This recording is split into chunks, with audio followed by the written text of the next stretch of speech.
it's ThermiGirl here. Welcome to my channel. Here you can expect Thermomix recipes as well as food traveling. So today we're going to start with nut butter recipe because quite a lot of you were asking me for a nut butter recipe on my social media. So let's start.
So guys, we've now made our own almond butter. I've put it in this container after another company's butter that I was using before. The capacity is 280 grams.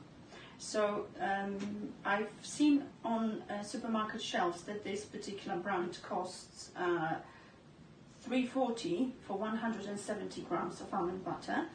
So if you were to calculate 280 gram container with that same company, you would end up paying $5.60 for 280 grams, while I've spent for my almonds $4.60.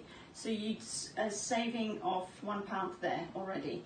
However, you can obviously buy almonds on offers or in bulk, and that's going to be even cheaper. So there you go, it's saving and healthy. So I hope you like the recipe. So as you can see, it's really easy. I'll also post the recipe under the video. And so please guys, let me know in comments below what else you would like me to cook, as I would be really happy to help you with your journey with Thermomix. And also please subscribe and press the bell to get notifications of my new videos. Thank you!